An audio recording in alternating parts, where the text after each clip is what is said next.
Olá, minha gente que acompanha o Top de Gestão, tudo bem com vocês? Olha só, aqui no nosso canal, no nosso espaço, as conversas versam sempre sobre o empreendedorismo, sobre a inovação, sobre a história dos empreendedores que fazem a diferença. E hoje, depois de tanto ouvir empreendedores, eu vou trazer para o nosso bate-papo um líder, né, que trabalha promovendo, incentivando o empreendedorismo aqui no Brasil, no Paraná e em todo o mundo. O seu Hercílio Santignoni, que hoje é presidente do Conselho do Sebrae. Uma honra estar com o senhor, seu Hercílio. Tudo bem?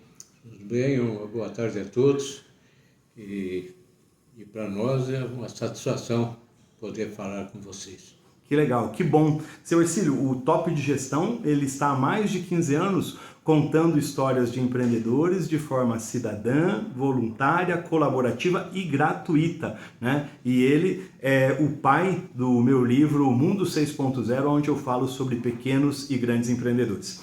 Quero começar um pouquinho falando com o senhor sobre uma coisa muito bacana que eu vi hoje, sobre a sua história pessoal. Podemos? Podemos. Conta para nós essa história do garoto, do jovem que nasceu lá no norte do Paraná e saiu literalmente debaixo dos pés de cafezais para fazer a diferença, inclusive no Palácio do Planalto.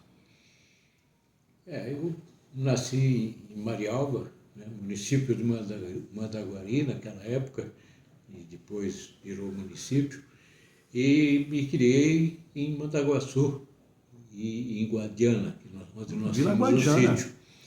Na Vila Guadiana, nós cuidávamos do cafezal, que meu pai sempre prezou demais, gostava do plantio de café. Apesar de termos um pouco de algodão, de arroz, feijão, naquele tempo era mais de subsistência, né?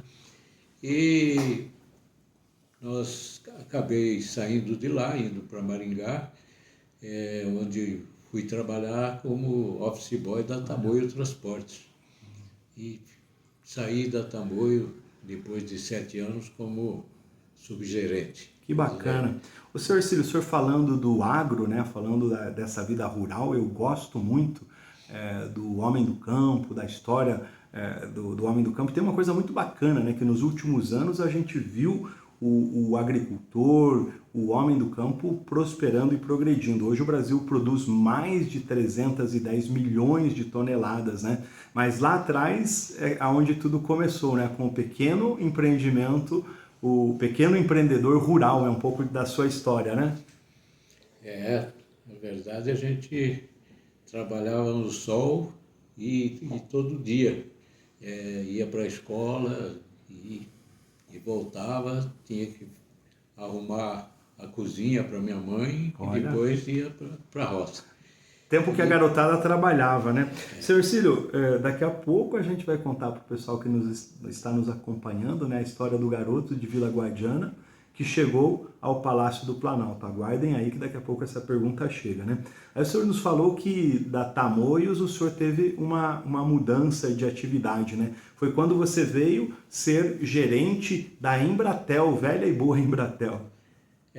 Eu saí de Maringá para estudar. Na época não existia ainda a UEM, né, em 1965, então a gente vinha para Curitiba.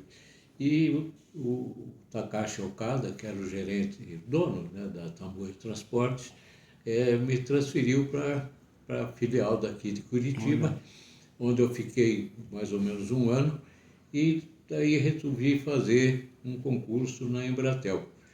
Então, em 1970, eu fui para a Embratel já como gerente comercial. Que legal. No bate-papo que a gente teve, né, para quem está nos acompanhando, eu fui almoçar com o seu Hercílio quando eu vi essas histórias, né? Falei, a gente precisa gravar um top de gestão para contar para todo mundo. Você contou uma coisa muito bacana, você venceu lá, você teve uma concorrência de 70 candidatos por vaga. Fala um pouquinho sobre isso e mais ainda sobre o que aconteceu em 1970. Na verdade, era uma vaga só, que era gerente comercial. A Embratel era nova, né? Foi na época da criação da Embratel, Então nós não tínhamos infraestrutura nenhuma comercial na Embratel. Eu tive que, inclusive, buscar nos livros modelos de relatórios, essas coisas. E a Embratel tinha somente 2 canais de telefonia. Então, um era usado para telefonia e o outro se usava, por exemplo, para transmissão pelas emissoras de rádio, que faziam os jogos, e cabia a mim fazer os contratos. E só podia contratar uma. Então, era, vamos dizer assim, a emissora que estava pagando direitinho, ela ficava ali fazendo a sua os transmissão. outros não podiam transmitir, né? E foi uma época difícil para as emissoras de rádio, inclusive às vezes atrasava o pagamento e o problema é que se não pagasse até a hora do jogo, tinha transmissão. não tinha transmissão, né? E tinha outra já que queria pegar o espaço porque não seria só aquele jogo, seria já os seguintes também. E nós tivemos o prazer, vamos dizer assim, de gerenciar isso.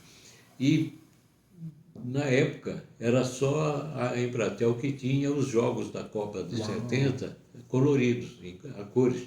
Então, a gente juntava os empresários, né, escolhido a dedo, para ir lá para o 8º andar, lá no prédio da Telepar, onde nós tínhamos uma televisão transformada, né, uma Telefunk, e a gente servia lá uns salgadinhos e o pessoal assistia. Acabava assistindo o futebol. A cores. Era uma coisa assim, vamos dizer assim, nós não sabíamos o poder que nós tínhamos na mão em termos, vamos dizer, das pessoas, daquilo que as pessoas queriam, né? Que legal. Ó, você que está nos acompanhando, a gente está fazendo aqui quase que uma crônica, né, desses anos aí do seu Hercílio, que me contou que ele já é um setentão, né? Não vamos revelar aí a sua idade, só para lembrar, né? Ele acompanhou ao vivo e a cores pelas telas da televisão a transmissão do futebol lá em 1970, então ele já tinha 20 e poucos anos, então dá para ter uma ideia aí da idade do nosso amigo, né? Mas a gente vai falar sobre o presente, né? Sobre o trabalho relacionado ao empreendedorismo, sobre essa missão que ele desempenha há muitos anos no fomento, né, da pequena e média empresa. Fala um pouquinho para nós a respeito disso, senhor Hercílio, por favor. Em 1982, eu encontrei um amigo, o José Ubaldo Assunção, em Maringá, e ele disse: ô Hercílio, eu preciso que você vá numa reunião que nós vamos criar uma associação de microempresas. Aí eu falei: puxa, mas uma associação, mais uma, né? Ele: não, é que essa vai ser específica para cuidar das pequenas mesmo. Né? Nós não vamos fazer concorrência para o que já tem aí.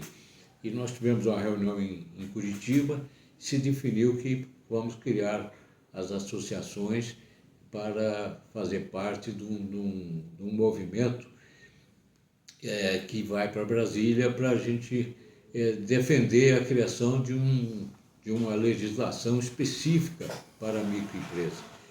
E eu fui. Cheguei lá, a gente discutiu, chegou à conclusão que realmente era importante criar a associação e foi, depois de várias reuniões, nós criamos a Associação de Micro e Pequena Empresa de Maringá. Olha, Maringá é sempre pioneira, né, nesse movimento do desenvolvimento da pequena empresa. Sinceramente, eu não sabia que esse movimento aqui no Paraná tinha nascido lá também. Foi feito simultaneamente Maringá, Londrina e Cascavel. Tá? Aqui em Curitiba já existia uma entidade de pequenas empresas, mas que não tinha, vamos dizer assim, eles não tinha esse foco de representar o segmento, mas sim era uma empresa para capacitação. E aí se criou essas associações e em 83 nós começamos a ir para Brasília para discutir uma lei que fosse um estatuto da micro e pequena empresa. E conseguimos aprovar, no tempo da ditadura, a Lei 7.256. O que versava essa lei? 1984. O que constava nessa lei aí nos tempos de chumbo, né, desafiadores do Brasil. Foi o primeiro estatuto da micro e pequena empresa e que dava isenção para tributos federais para as microempresas com faturamento até 10 mil OTNs. Passou fácil? Tem alguma crônica especial a respeito desse tempo? Não, até que não foi difícil. Foi difícil nós chegarmos no consenso do texto, mas nós tínhamos o apoio na época do Ministério de Indústria e Comércio. Realmente o governo estava preocupado de fazer uma legislação específica, porque era muito difícil naquele tempo a sobrevivência do pequeno. Né? Ele não tinha acesso a crédito, ele não tinha acesso a uma capacitação, então eles não cresciam, né? A empresa não crescia ou se encerrava e abria outra. Então se criou esse primeiro estatuto. E a importância das associações, eu fiz parte daquele grupo que ia para Brasília, mas nem todos iam. E aqui, depois nós tivemos um trabalho que era convencer os prefeitos e os governadores a fazer também a lei, porque a lei federal naquele tempo ela não podia estabelecer regras para o município e para o estado. E isso só conseguimos isso depois, quando foi feito o Simples Nacional, já em 2006. Agora recente, 2006, né? Recente. Né? Até lá, cada um tinha a sua lei. E o maior problema é que a gente conseguiu, por exemplo, aqui no Paraná, isenção até 10 mil OTN, aí começou a inflação, aí virou o RTN, só que o valor rapidinho não valia mais nada. Esse assunto, né, de momento econômico do Brasil dá um capítulo à parte de conversas, né? OTN, ORTN, enfim, você que é mais novo que está acompanhando, dá um Google aí para perguntar a respeito de tudo isso, né? Porque era uma chuva de siglas e um desafio muito grande, né, também para o pequeno empreendedor, que sempre teve um papel muito, muito forte e intenso no desenvolvimento e no fomento, né, do comércio, na geração de empregos no Brasil. As obrigações do Tesouro Nacional era que servia de parâmetro, né? Mas podemos dizer assim, que fomos vitoriosos, né? Tanto é que em 1985, nós, aquele grupo que ia para Brasília, que discutia as políticas nacionais da micro e pequena empresa, criou a CONAMP, a Confederação Nacional da Micro e Pequena Empresa, que eu sou presidente já há alguns anos, desde 1994. Está na hora de alguém vir disputar, né? E criamos a confederação e aí passamos, vamos dizer assim, a ter mais espaço para o diálogo no governo federal. Porque até lá a gente tinha ali no Ministério dos Comércios, mas uma série de obstáculos, né? Muitos obstáculos. Aí não tinha orçamento. Né? Aí que o jovem lá da Vila Guardiana, o colhedor de café, chegou ao Palácio do Planalto e pôde se sentar aí, ser recebido por autoridades importantes e até por presidentes.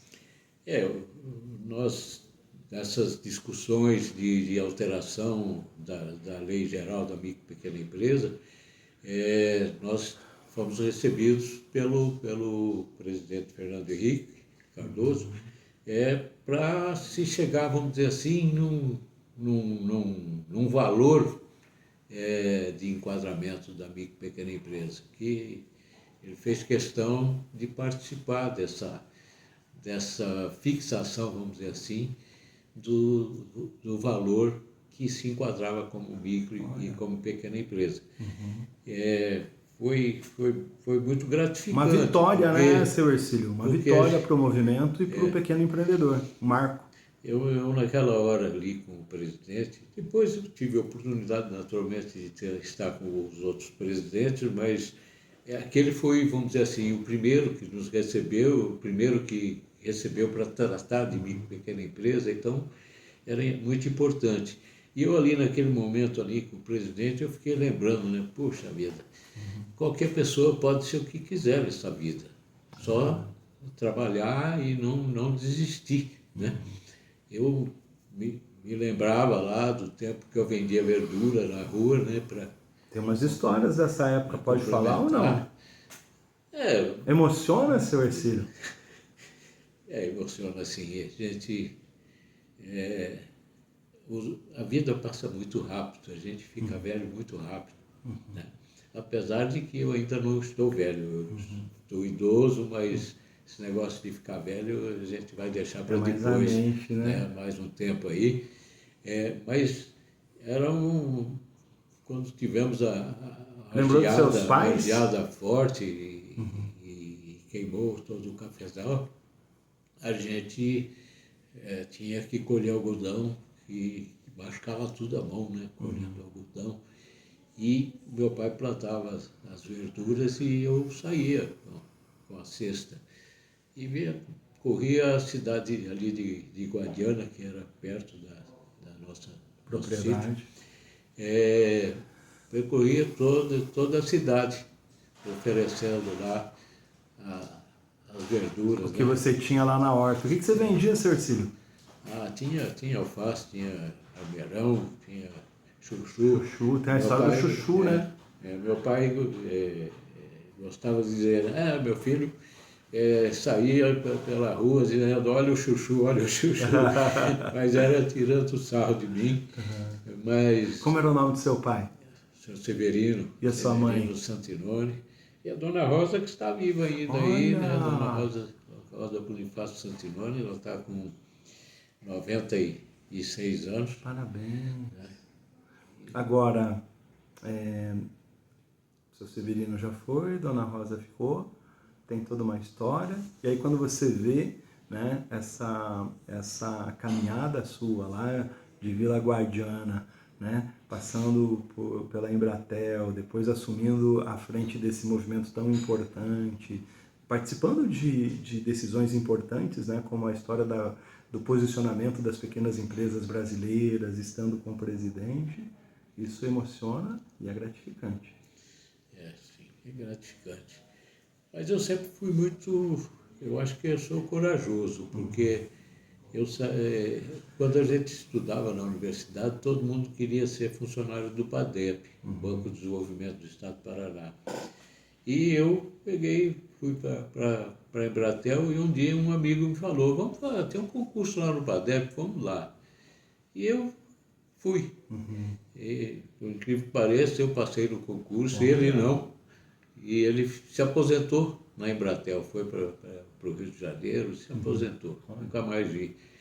Mas foi E o senhor chegou a trabalhar no BADEP? Um cara que, vamos dizer assim, que mudou minha vida, porque eu fui para o BADEP, aí abriu um novo horizonte empresarial para mim. Entendi. Quando chegou em 1975, eu achei que era hora de ter minha empresa. Olha. E a gente saiu do BADEP e montamos empresa. E que até empresa, hoje... Qual que é o seu ramo como empreendedor? Eu fazia, na época eu fazia projetos para financiamento e consultoria. Consultoria, sim. Daí eu acabei entrando no ramo de informática. Nós tínhamos um birô e fazia processamento de dados. Olha, né? bacana. Em Maringá tinha a CETIL, que fazia das prefeituras, e a ProSystem, que era a minha empresa, fazia para o setor empresarial. Eu tive grandes empresas como cliente, foi bastante gratificante. E quando chegou aí na década de 90, o negócio foi diminuindo. Foi mudando, né? O Como pessoal tudo comprando muda. seus computadores. Eu assessorei algumas empresas para adquirir aqueles computadores. Na época tinha poucas opções. E acabei virando contador de novo. Que legal. Ó, você que está nos acompanhando, está gostando desse bate-papo, está gostando dessa conversa? Pois vou dar um spoiler aí para vocês. Ó, em breve a gente vai ter, quem sabe, uma novidade bem bacana, bem legal a respeito destas crônicas, as crônicas da vida de um empreendedor na prática. O cara que saiu lá de Vila Guardiana, como eu estou dizendo e respeitosamente brincando, né? e chegou aí a grandes posições. Seu Hercílio, faça para nós, por favor, uma radiografia do movimento das micro, pequenas empresas hoje no Brasil, o senhor hoje, né, na figura de presidente da CONAMP e também na posição aí de presidente do Conselho do SEBRAE. Esse movimento ele se fortaleceu. Hoje nós temos mais de 300 associações de micro e pequena empresa espalhadas pelo país. Temos federações em 26 estados. E já estamos, vamos dizer assim, como CONAMP, faço parte do Conselho Deliberativo do SEBRAE Nacional, sou membro do Comitê Gestor do Simples Nacional, quer dizer, todas as alterações do Simples são discutidas lá conosco. Sou um membro bastante atuante no Fórum Permanente das Microempresas, Empresas de Pequeno Porte, do MDIC, que agora está sendo transferido para o Ministério da Microempresa e Empreendedorismo. E, vamos dizer assim, ocupamos muitos espaços, é uma equipe de diretores de vários estados que está frente a esse trabalho da CONAMP. E aqui no estado, nós estamos como presidente da Federação das Associações de Micro e Pequena Empresa. Federação essa que nós criamos lá em 1985 e que agora eu sou o presidente dela e como presidente da FAMPEPAR eu faço parte do Conselho Deliberativo do SEBRAE Paraná.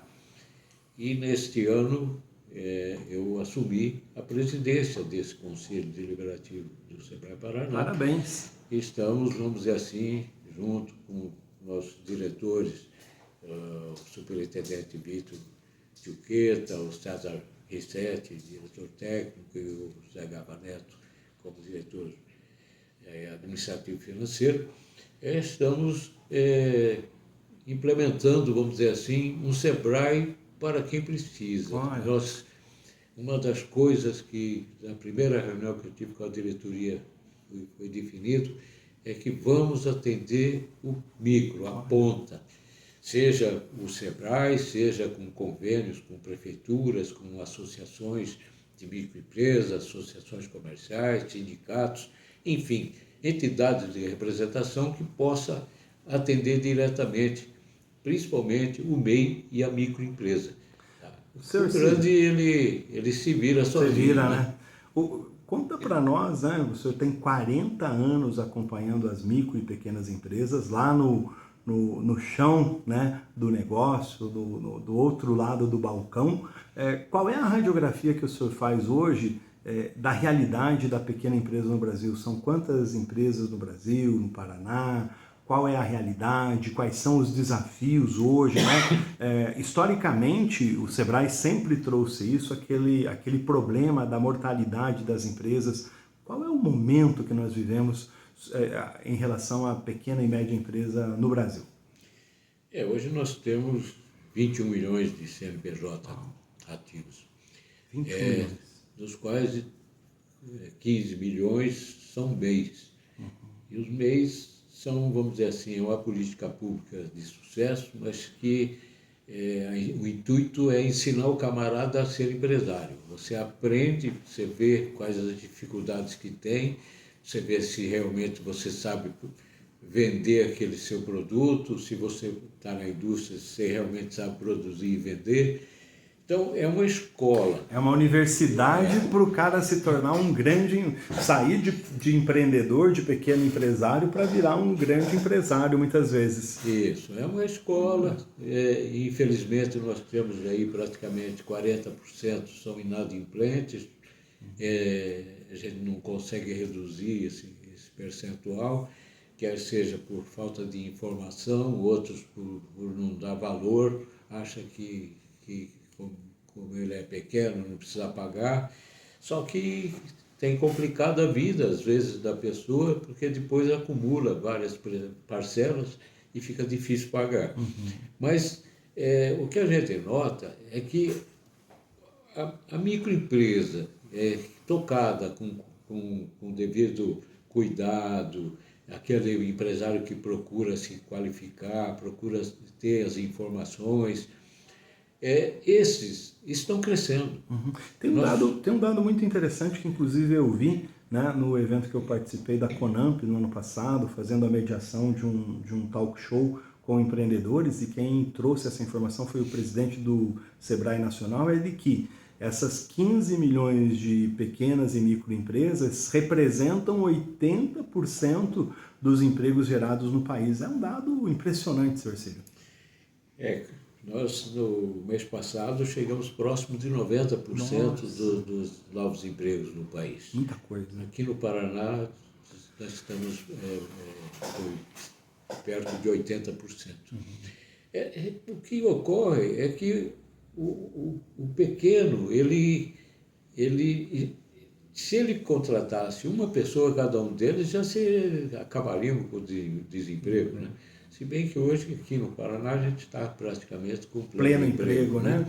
Mas nos pequenos é que estão pegando novos funcionários, e o importante são essas micro e pequenas empresas que ensinam o trabalhador. Entendi. A escola profissionalizante maior é a microempresa, que é o chão de fábrica, atrás do balcão, sabe? Isso tem um valor imensurável. Tá? Eu acho que deveria ser mais valorizado, às vezes, por alguns governos, né? Alguns prefeitos, apesar de estar sendo, vamos dizer assim, muito bem, evoluindo muito bem o número de municípios atendendo à lei da liberdade econômica, facilitando a implantação de novas empresas. Agora, nós temos um desafio muito grande, que é reduzir novamente o número daqueles que empreendem por necessidade. Ainda temos muito empreendedor por necessidade. A pessoa que tinha um bom emprego, perdeu o emprego, está em dificuldade de conseguir um emprego com o mesmo salário, ele acaba entendendo que ele pode virar empresário e ganhar o suficiente. Sem a base de orientação, sem a base de planejamento, e essa pessoa fatalmente, infelizmente, vai entrar para a estatística das empresas que infelizmente acabam fechando, né, senhor Cílio? Mas a gente tem que analisar melhor esse termo de baixa de empresa, porque desses que são por necessidade, muitos têm sucesso. É verdade. Outros fecham. São os inovadores, né? Tem muitos cases aí que a gente acaba contando que o cara começou do nada e acaba virando um sucesso, né? Tem conhecimento, né? Então ele consegue achar um nicho de mercado, ele é bem sucedido. Agora, o que a gente nota é de que muitas empresas que são fechadas, não é fechado porque quebrou, é que ele conseguiu outra vez um emprego, ou ele entendeu que não tinha vocação, né? Não tinha vocação, então ele encerra. Quer dizer, não é aquela pessoa que sai com prejuízo e que dá prejuízo para a comunidade fechando a empresa. Então, nós estamos indo bem. Eu acho que nos preocupa essa parada de aumento da arrecadação do governo, que isso pode significar algum tipo de recessão para a gente. Mas ela vai chegar primeiro para o grande, depois para mim. E a gente tem visto, né? Agora a gente acabou de conversar um pouquinho, né? Pois é, senhor Cílio, a gente estava falando de café, né? Lá da sua vivência lá em Vila Guardiana. A gente acabou de receber um cafezinho muito bacana, muito legal e muito gostoso. Agora, é o seguinte, eu queria que o senhor falasse para nós, né? Primeiro te agradecendo por essa conversa super especial, que o senhor falasse para nós a respeito deste momento que vocês vivem, né? E especialmente as suas considerações finais, porque a nossa conversa foi simplesmente excelente. Você que nos acompanhou até agora, quase 30 minutos de conversa, uma conversa muito boa, de aprendizado e de histórias super especiais. Como eu falei para vocês, em breve a gente vai ter, quem sabe, uma novidade muito especial. Vocês não perdem por esperar. E aí, senhor Cílio, suas considerações finais, por favor.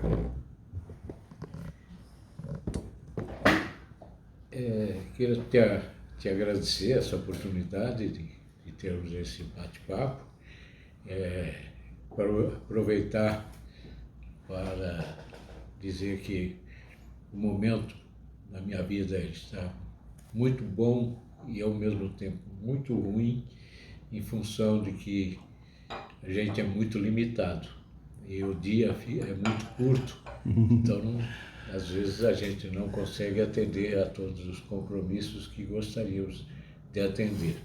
Mas estamos num momento onde se cria um ministério específico para o empreendedor, para a micro e pequena empresa. Estamos num momento em que a legislação está sendo, vamos dizer assim, debatida com grandes vantagens para o pequeno. Eu tenho muita fé de que ainda neste ano vamos aprovar uma legislação, uma lei que atualiza o Simples Nacional. Não sei se vamos conseguir alterar os valores de limite, mas o mais importante é que realmente a gente faça com que o Simples seja atualizado em termos, vamos dizer assim, dos erros que tem, de segmentos que não estão contemplados e outros que, para continuar, tem que se burocratizar demais o Simples. Então, às vezes, é importante se analisar qual a vantagem que essas empresas que estão pagando o máximo da alíquota no Simples têm de estar no Simples. Pode ser que eles mesmos não tenham interesse em continuar. Então, porque o Simples ele é muito bom para quem vai até 360, 720 mil reais por ano. Você passou disso, você já está, muitas vezes, pagando mais do que o lucro presumido para o imposto de renda. Então, tem que se estudar qual é o impacto que tem na folha de pagamento para aqueles que a folha é menos significante em termos de valor, talvez seja melhor ficar até fora. Mas com essas novas mudanças que nós estamos estudando e debatendo, que não é eu que faço a lei, é uma série de técnicos juntamente com os deputados, mas estamos vendo a possibilidade de simplificar mais a vida do empreendedor. E em termos de entidade, a Conamp passa por uma fase de ascensão, de busca de espaço. Estamos muitos estados onde nosso representante não tinha, vamos dizer assim, condições de diálogo com governadores, com prefeitos. Estamos conseguindo, vamos dizer assim, ajudá-los na capacitação, no preparo para essa discussão das políticas públicas. E eu tenho fé que 2023 será muito bom para a microempresa, mas melhor será 2024, com certeza. Que legal. Muito obrigado pelo bate-papo, muito obrigado pela conversa e até uma próxima oportunidade. Tchau, senhor Cílio. Tchau, tchau.